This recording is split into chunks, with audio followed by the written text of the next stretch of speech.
I was part of the most elite, well-trained unit in the United States Navy for almost 10 years.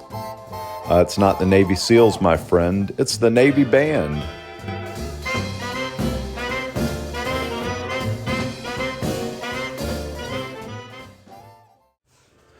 Well, it was 1989. I was 18 years old at that time and just getting ready to graduate high school.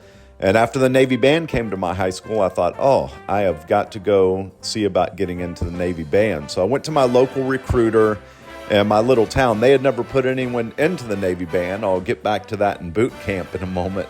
But she was really great, signed me up, told me how I got an audition with the band, and sure enough, after I did a lot of paperwork and passed the physical, they wanted to audition me in the Navy Band. So like a couple of weeks after that, I was going to fly out to New Orleans, Louisiana.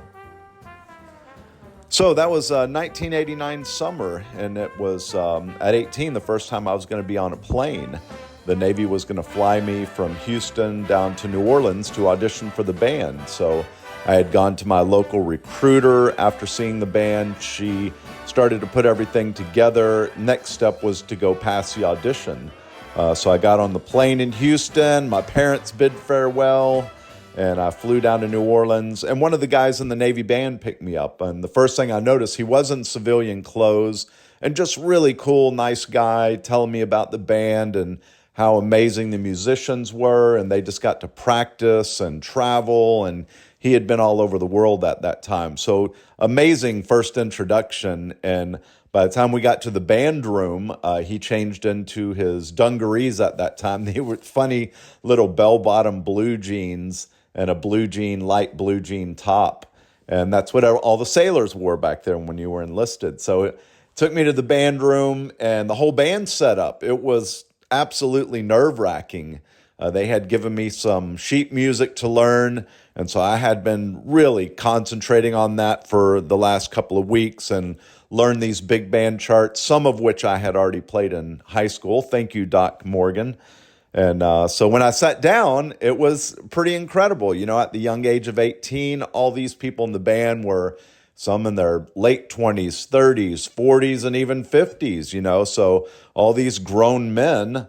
And I was a little punk kid sitting in on saxophone, but you know, I held my own. My high school had really prepared me well for that situation, and they were impressed. You know, they really liked the fact that I could solo over and I could sight read really well.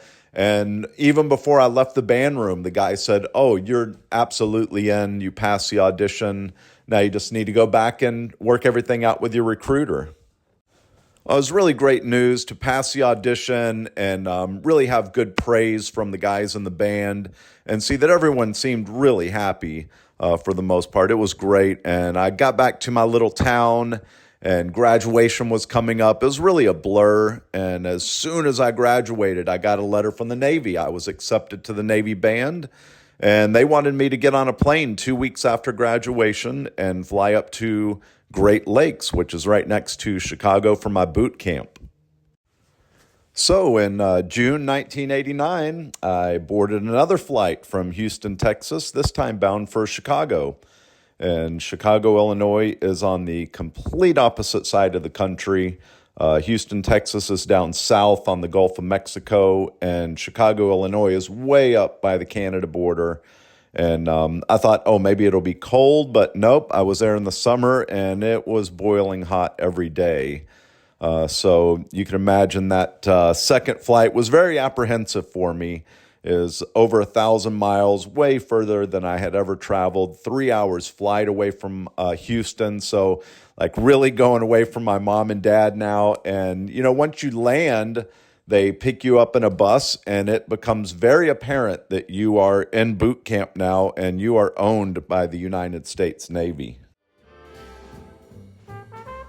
Hey, thanks so much for listening, folks.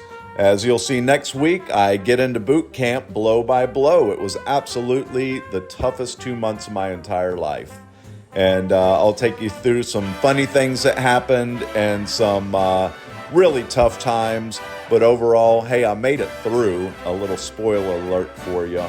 And fair winds and following seas, folks.